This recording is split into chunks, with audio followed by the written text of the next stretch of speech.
Welcome back, everybody. This week we're going to be working on the song Down by the Riverside. And just as it's been in prior weeks, you're going to get two different copies of our Song of the Week, printed in a few different ways so that you can best be the judge of what will work best for you. You can play it in as many different forms as you'd like, using different elements of the song as you play through. And we're going to go over both songs and their options in just a moment.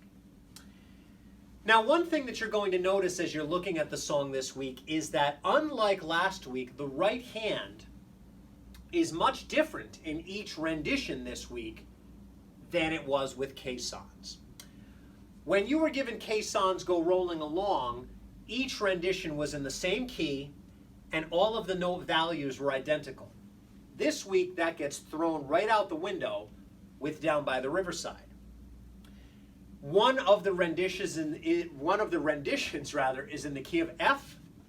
The other rendition is in the key of C. And so the songs in and of themselves are going to sound different. Now, that does not mean that we're transposing. Before we go too far, I want to make sure that we're all on the same page. Having two songs in two different keys does not mean you're transposing. It means they're physically printed differently. And even if you didn't have a transposer, they would sound different. The notes are going to be different. The left hand's going to be different as well. You're also going to see that some of the values in the measures are a little bit different.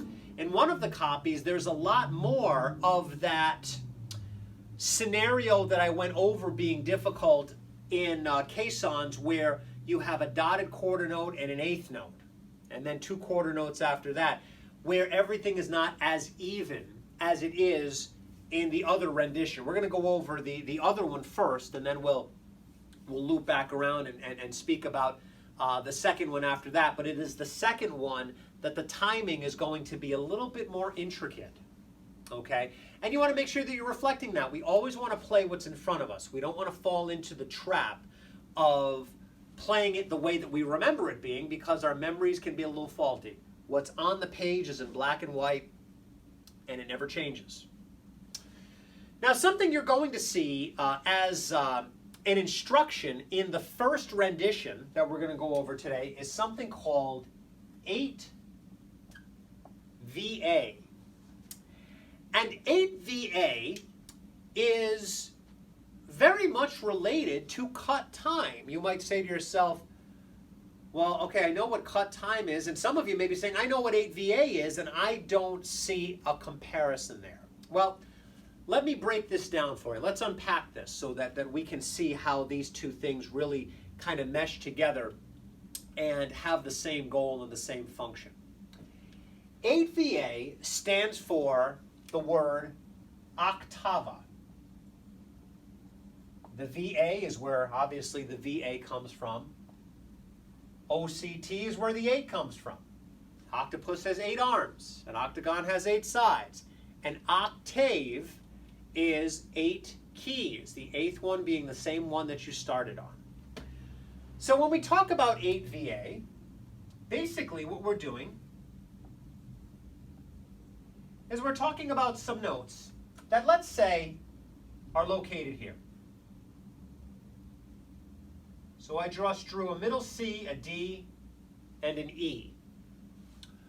Well, if I am looking at this direction, which says 8VA, the goal for me is to play those measures as if they were printed like that. C, D, and E, one octave to the right. Now, whether you've gone over this before or whether you haven't, there's always a group of students that, in their minds at least, ask this question. Sometimes they'll just ask me this question outright, which is, if they want me to play these notes as if they were written like those notes, 8 keys higher, why don't they just write these notes like those notes? And it's a great question. And usually when we're in a group in here at the studio, I will leave that question out in the periphery and see if we can get an answer. And many times I get the exact answer I'm looking for, which is, let's say that we're in 4/4 time. Well, these are only 3 beats, so I have one more beat to satisfy that measure, right? Let's say that the last note in the measure is located above the top line of the staff already. Where is that note going to be over here? And the answer is somewhere way up here. And how do I identify a note that's that high above the lines and spaces? The same way I would identify a note below the lines and spaces is via ledger lines. So that means I'd have all of these ledger lines that I would have to count to figure out what that note actually was. So the reason that 8VA exists is the same reason that cut time exists. You can look at it from the composer's perspective, or you can look at it from your perspective. Let's talk about the composer first. The composer may have, or the arranger, may have an instruction that says to you, play in 8VA the second time. Now, what did he or she just save themselves from having to do? They saved themselves from having to print the music up another way. But again, I don't care about them. I mean, I care about them. I'm happy they wrote us the music, but we don't know them a thing. We bought the music, right? Okay, their job's done. Think about what's easier to read. Are notes up here easier to read, or are notes down there easier to read? So this is where the comparison with cut time meshes with 8VA from our perspective as well, which is they're putting notes in locations that I'm used to seeing them. You want to remember that not all music that I've given you, not all music has letters inside of the notes. Well, if the notes are well above the lines and spaces or well below, as the case may be in another song, that's a lot harder to read. So 8VA tells you to play the notes that you see, which you're comfortable seeing, a different way. Play them higher. Cut time tells you to play the notes you can see, the ones you're comfortable seeing, but you're giving them different times than it appears. So one is you're giving it a different pitch than it appears. The other is telling you to give those notes a different time than it appears. Reason being, they're trying to make the music as easy to read as possible. Now, why does this exist in music? Well, I think that a lot of times we forget the benefit that many of us enjoy every day that we sit down to play, which is the variety that we can put within every song that we play because we have all of these features that we can enjoy. Sometimes I think we forget about that piano player that has an acoustic piano, no buttons on it. We think about that organ player that doesn't have one of these new nice organs. They have an older styled organ, which might be plenty nice, but it doesn't have anywhere near the features that the new ones have.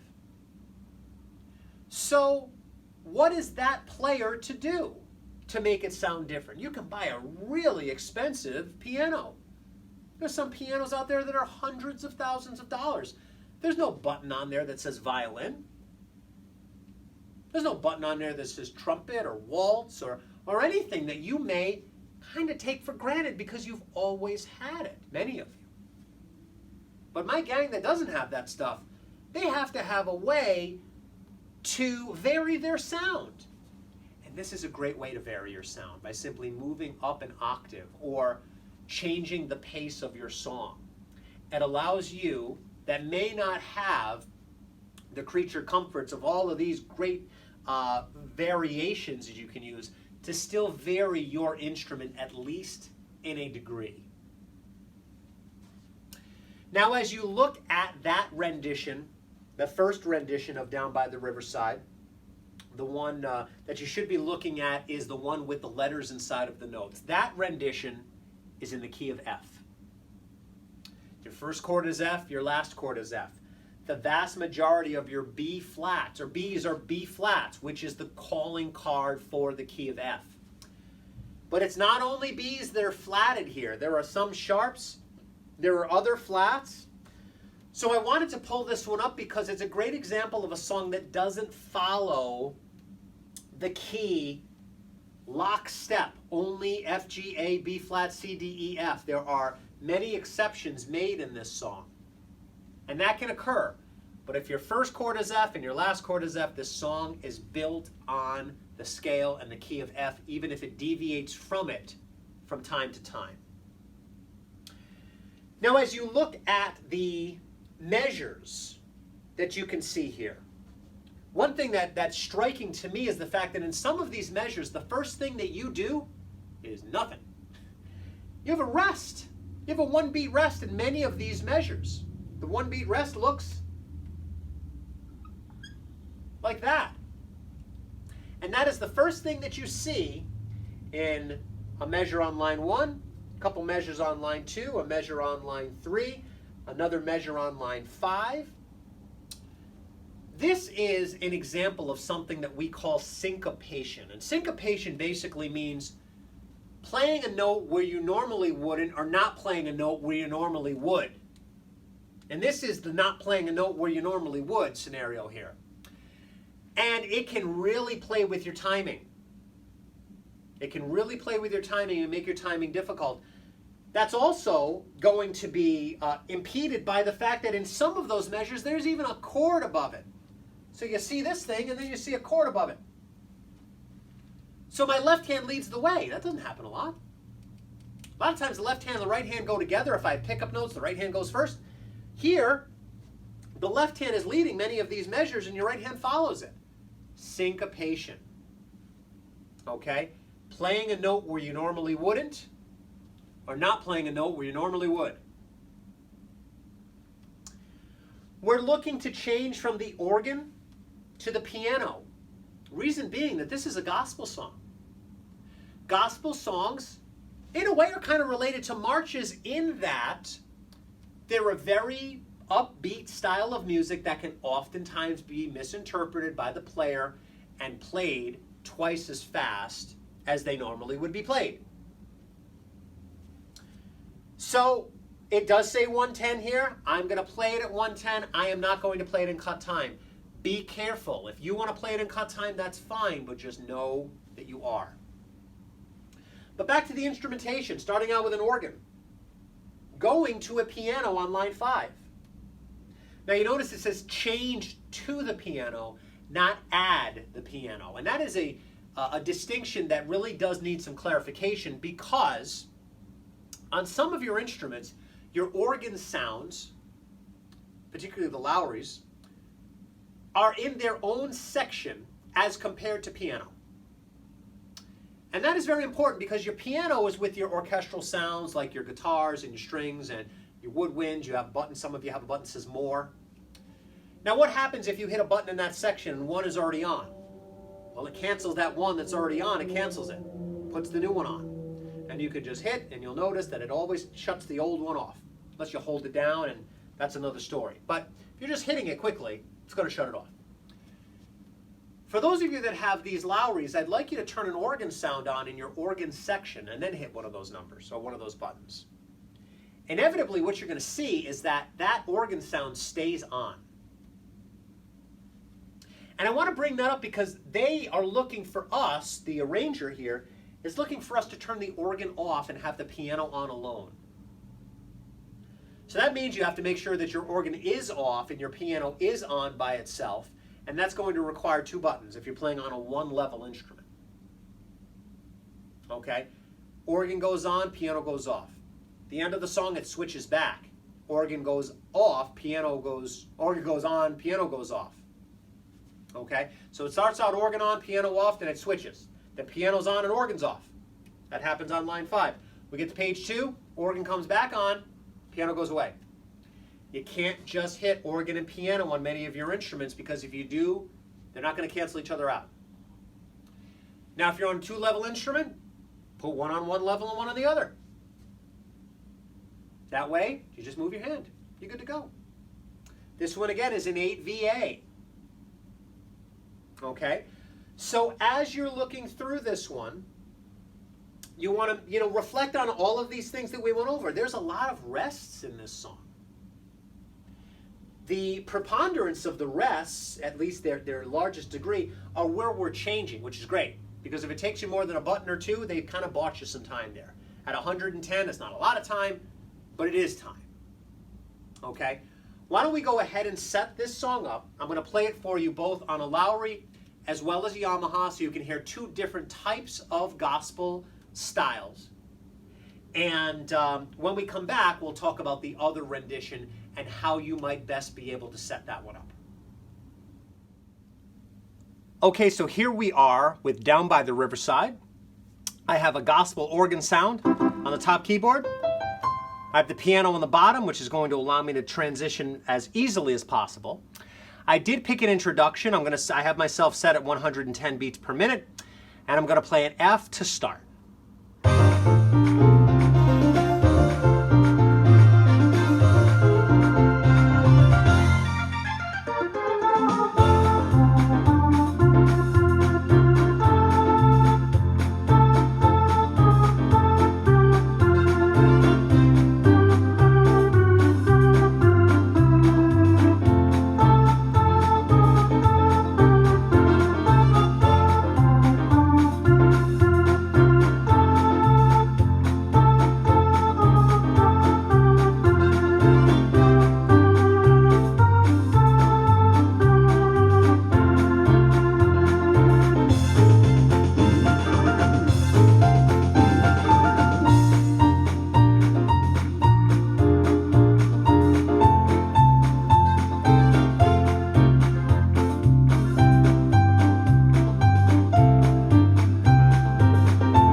Here is the same rendition played on the Yamaha CVP 709. I'm using a rhythm called Gospel Swing, which is actually found under the Country and Blues style section over here on the left-hand side. I'm also going to play an F chord to get started, but this is a completely different piece of equipment, so my gospel is going to sound a little bit different, but still I have organ and piano. Here we go.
Well, I hope you enjoyed the first run through of Down by the Riverside, heard on both the Lowry as well as the Yamaha.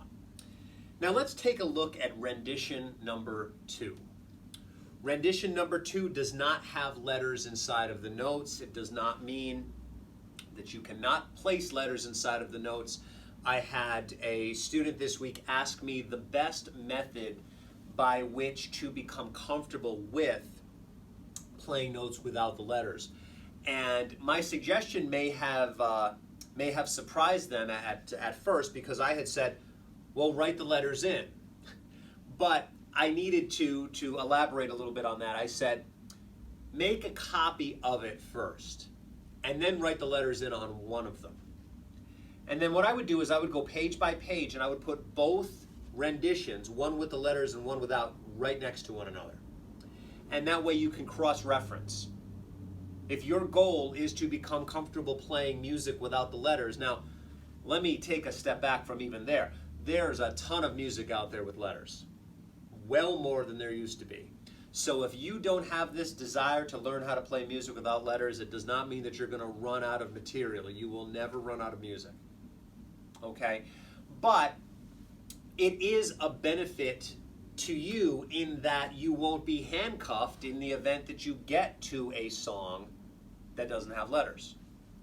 Okay? So that would be my suggestion, is to make a photocopy and then write the letters in one of the copies and then put them right next to each other, and as I said, you can cross-reference back and forth. This particular rendition looks a lot different than the other, and there are big differences between this one and the other. First of all, it's in a different key. The last one was in the key of F. This one's in the key of C.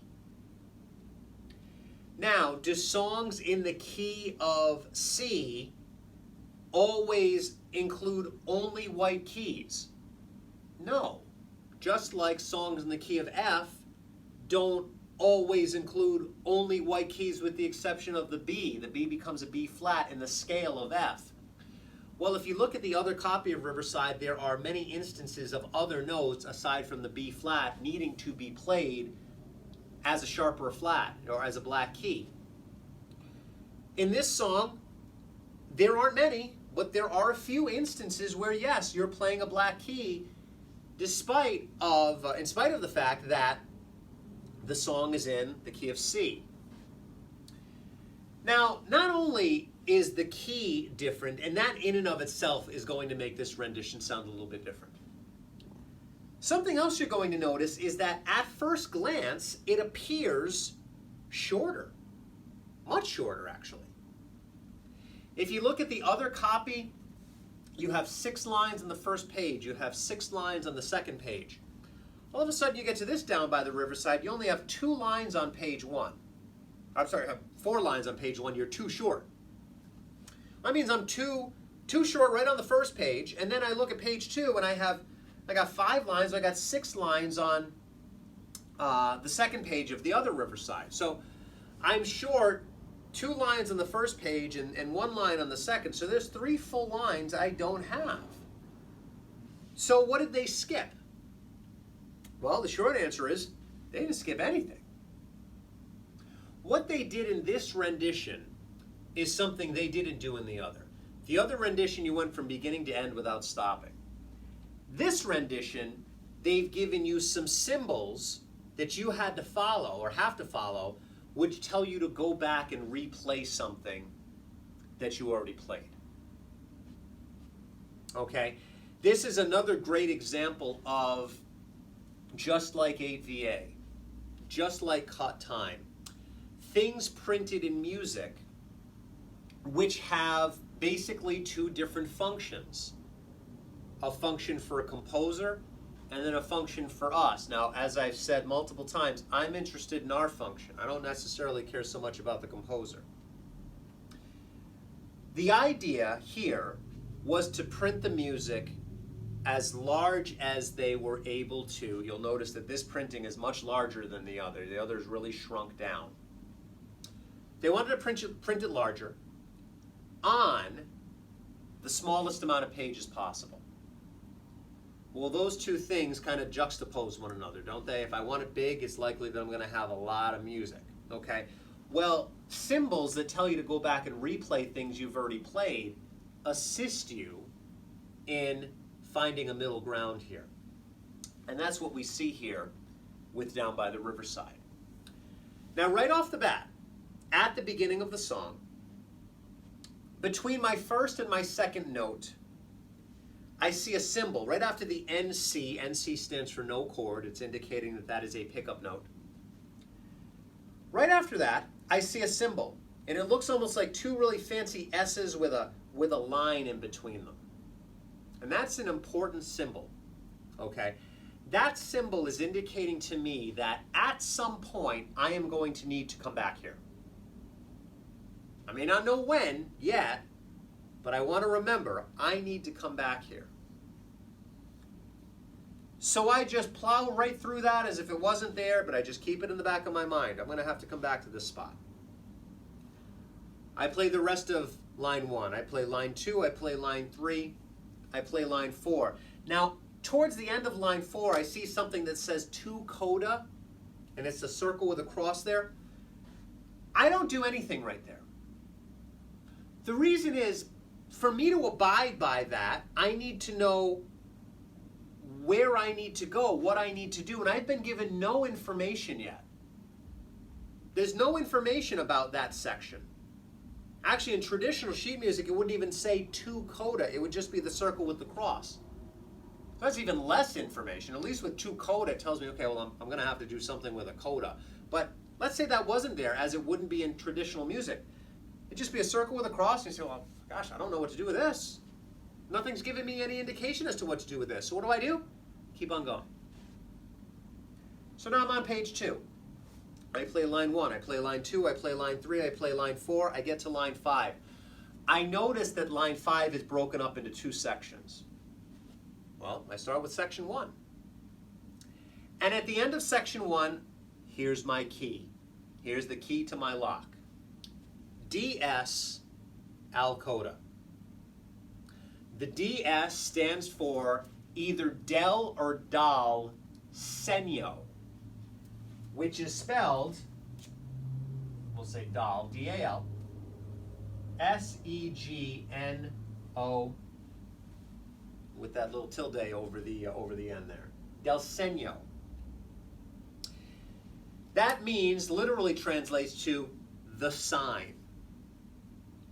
DS, return to the sign.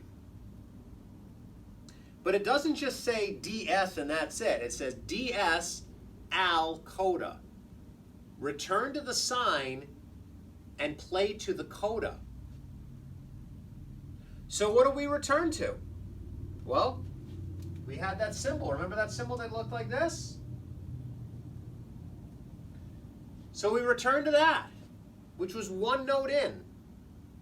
And I play the rest of line 1 a second time. I play all of line 2 a second time. I play all of line 3 a second time. I play line 4 a second time up to the coda. Now I know what to do because it says DS al coda. Stop at the coda. From there, I need to find the other coda because it says go to the coda. And the other coda is the remainder of that 5th line, which means I do not play the last note on the first page a second time. I don't play lines 1, 2, 3, 4, or the first half of line 5 the second time. I skip to the second portion of line 5, which is the only part of the song that I have not played yet, and I play to the end. So they're able to print it much larger, make it easier for you to read, and on the smallest amount of pages. Remember, music is very cyclical. There's a lot of repetition that happens in music, so there are a lot of symbols that help you with these repeating features. Now, something else that you're going to see in this song, there are instances where timing can become a concern, even as compared to the other copy of Riverside. The other copy of Riverside is pretty cut and dry. It's quarter notes, half notes, couple eighth notes, but for the most part, quarter notes, half notes, and some whole notes, maybe a dotted half here or there. This one has some timing issues in it where you're kind of robbing Peter to pay Paul here, but it makes it sound all the more authentic, at least in my opinion. If you look at line 2, in the second measure you see a rest, a quarter note, then a dotted quarter and an eighth.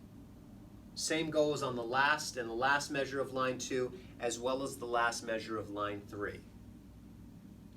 It would have been much easier for them to do in this rendition what they did in the other rendition. If you look in the other rendition, in that same area, those same measures, we actually see one at the end of line 1. I think I may have neglected to mention that. Quarter rest, quarter note, dotted quarter eighth. If you look at the other instances in the first copy where you have a quarter rest on beat 1, the rest of the notes are all quarter notes. And it makes for a much more evenly distributed measure. Unfortunately, with Riverside, it doesn't make it sound, in my opinion, as authentic as this one does. So you're holding one note down a little bit longer, and as a result, you're holding the next one down for a little bit less. And that's really how most people remember the song. I've had many instances of students that tell me this one sounds more like Riverside than the other one. The other one, for whatever reason, sounds too buttoned up. This one's got more of a flow to it, and a lot of it has to do with that. Again, we're dealing with syncopation in this rendition. We dealt with it in the last one. We're dealing with it in this one as well.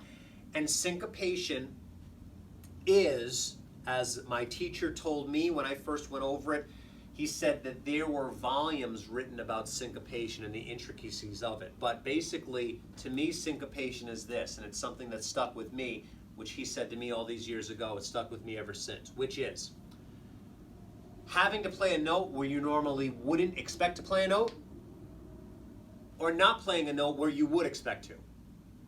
So having to play a note where you don't expect to play a note, or having to play, or not having to play a note where you would expect to play a note. And it wreaks havoc with your timing. And this happens here, again, where you have rests at the beginning of multiple measures. The first thing you do in your right hand is nothing. Now couple that with, in this instance, in every case where that happens, your left hand is responsible for doing something, and that can be tricky. So your left hand goes down, your right hand follows. Syncopation. Right hand comes in on beat 2. Left hand leads the way on beat 1. Now, just like last week, I can reflect on the fact that I have letters in boxes, which are my chord, letters outside of boxes, which are my bass tones. I'm going to play this a couple different ways for you, once on a piano and then once on the organ. With the piano, I will be playing the bass notes in the left-hand section. On the organ, I will be playing the bass notes on my foot pedals. And again, as I said in the review, it's a balance.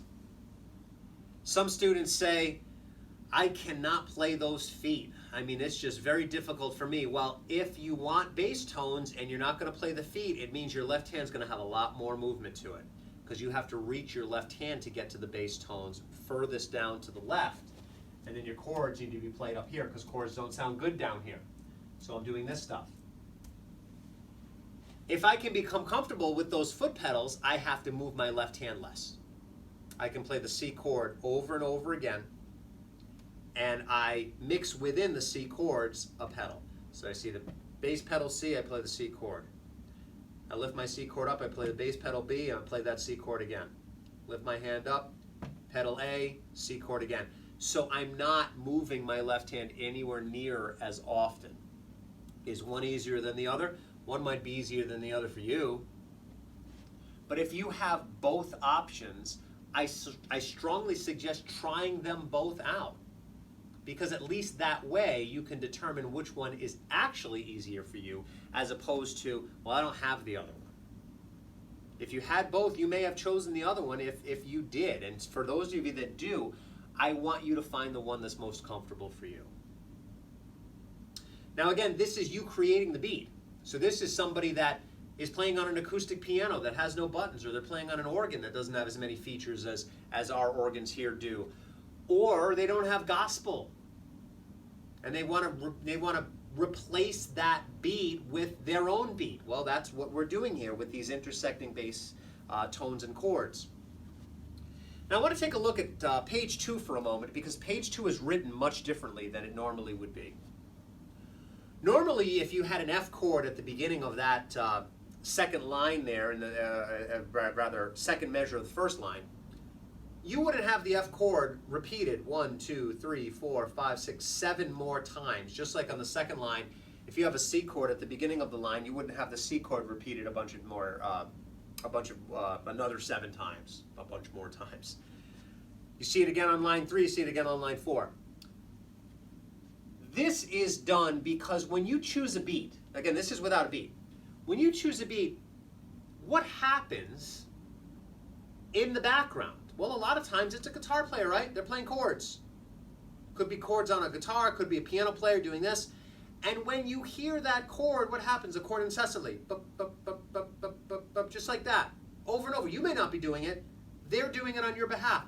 Well, this is you doing it. This is you continually playing the chord, reaching up, going down. Same chord up, going down. It's just like a guitar player strumming the same chord, or someone playing the keys, playing the same chord over and over again. Now this can be tricky here because you get into, I think, this mode where it's almost robotic. The first measure where this happens, it's a note per chord, so they go together. Then the next measure, it's a note on the first chord, and then you play 2 more chords while you're continuing to hold that note down, and then you have another note and chord together. Then you get back to note and chord. Then the next measure, the C's, the last second measure on line 2, it's a C note, which is a whole note played with 4 C chords. So the right hand just holds and the left hand plays 4 chords evenly distributed. Okay, I see it again on line 3 going into line 4. And this is a way of creating rhythm, because what rhythm is the same sound repeated over and over again. That movement creates motion, which creates rhythm. Okay? So I'm going to go ahead and reset the camera so that you can watch this in action here. I'm going to set up on the piano first, and then I'm going to transition over to the organ where I'm going to play the bass notes with my foot. Okay? This would be a great one to do with an organ sound on the organ because it's a gospel song, and gospel songs are often played on the organ.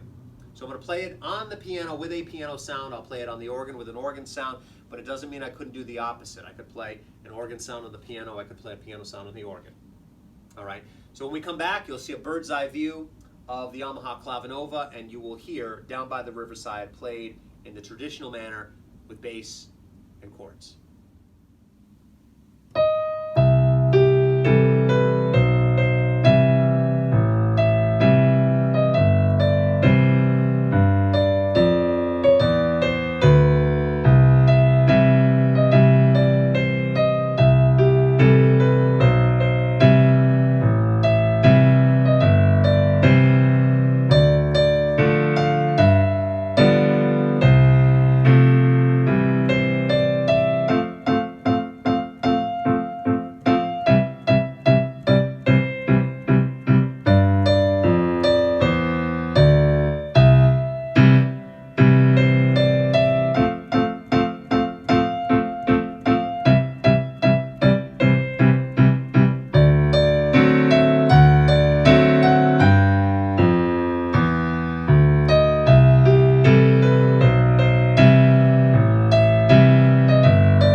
lesson this week.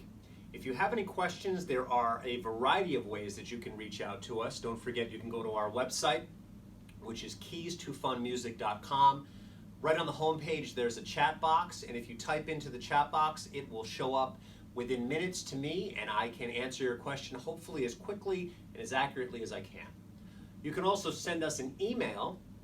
Our email address is info@keys2funmusic.com.